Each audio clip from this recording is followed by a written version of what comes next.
നാം രഹസ്യമായി ആരും കാണാതെ ആരും കേൾക്കാതെ ദൈവം മുമ്പാകെ പ്രാർത്ഥിക്കുന്ന പ്രാർത്ഥനകൾ, മനസ്സിൽ നിന്ന് ഉയർന്നു വരുന്ന നെടുവീർപ്പിൻ്റെ ശബ്ദങ്ങൾ, വേദനകൾ, ഇതെല്ലാം ശ്രദ്ധയോടെ കേൾക്കുന്ന ഒരു സർവശക്തനായ ദൈവം ഉയരത്തിലുണ്ട്.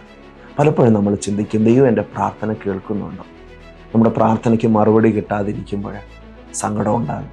എന്നാൽ ദൈവവചനം ഇപ്രകാരം പറയുന്നു, മത്തായിയുടെ സുവിശേഷം 6-ാം അധ്യായം 6-ാമത്തെ വാക്യത്തിൽ, രഹസ്യത്തിൽ കാണുന്ന നിന്റെ പിതാവ് നിനക്ക് പ്രതിഫലം തരും. പ്രാർത്ഥനയെക്കുറിച്ച് യേശു കർത്താവ് പറയുമ്പോൾ ഒരു പ്രോമിസ് നമുക്ക് തരിക, ഒരു വാഗ്ദാനം നമുക്ക് തരികയാണ്. രഹസ്യത്തിൽ കാണുന്ന പിതാവ് നിനക്ക് പ്രതിഫലം തരും. ദൈവമക്കളെ, നമ്മുടെ പ്രാർത്ഥന രഹസ്യമാണെങ്കിലും, നാം ദൈവസന്നിധിയിൽ കരയുന്നത് രഹസ്യമായിട്ടാണെങ്കിലും, ആരും കേൾക്കാത്ത ഒരു ഇരുട്ട് മുറിക്കകത്ത് നിങ്ങൾ കണ്ണുനീരോടെ ദൈവസന്നിധിയിൽ വിലപിക്കുമ്പോൾ, ഭാരപ്പെടുമ്പോൾ ഓർക്കുക, നിങ്ങളുടെ ഉത്തരം ഒരിക്കലും രഹസ്യത്തിലായിരിക്കില്ല, പരസ്യമായിട്ടാണ്. ദൈവസന്നിധിയിൽ രഹസ്യത്തിൽ കരയുന്നതിന് ദൈവം പരസ്യമായ മറുപടികൾ തരും. ഹന്ന ദൈവസന്നിധിയിൽ കരഞ്ഞത് രഹസ്യത്തിലാണ്. അവളുടെ നെടുവീർപ്പും വേദനയും ഒക്കെ, അവളുടെ ഉള്ളത്തിൻ്റെ തകർച്ചകളൊക്കെ അവൾ ഭർത്താവിനെ അല്ല അറിയിച്ചത്, താൻ ദൈവസന്നിധിയിൽ പോയിരുന്ന് തൻ്റെ വേദനയില്ല രഹസ്യത്തിൽ കാണുന്ന ദൈവം മുമ്പാകെ അറിയിച്ചു.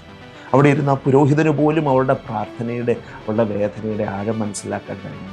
എന്നാൽ വചനം പറയുന്നു, ഒരാണ്ട് കഴിയുന്നതിന് മുമ്പ് അവൾ പ്രാർത്ഥിച്ച വിഷയത്തിൻ്റെ പ്രതിഫലം അവളുടെ കൈകളിൽ വന്നു. നിൻ്റെ ജീവിതത്തിൽ അതുപോലെ ചില അത്ഭുതങ്ങൾ ദൈവം ചെയ്യാൻ പോകുകയാണ്. പ്രാർത്ഥിച്ച പ്രാർത്ഥനയുടെ മറുപടി കയ്യിൽ വരും. ചില ഡോക്യുമെൻറ്റുകൾ നിങ്ങളുടെ കയ്യിൽ വരും.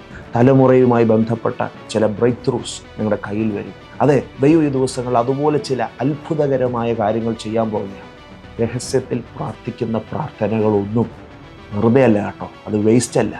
അതിന് പരസ്യമായി പ്രതിഫലം നൽകുന്നൊരു ദൈവമുണ്ട്. ഈ സന്ദേശം നിങ്ങളെ പ്രാർത്ഥനയിൽ മുമ്പോട്ട് പോകാൻ ശക്തി നൽകട്ടെ, മടുപ്പുകൾ മാറട്ടെ എന്ന് ഞാൻ പ്രാർത്ഥിച്ചുകൊണ്ട് ഞാൻ വാക്കുകളെ നിർത്തുകയാണ്. God bless you.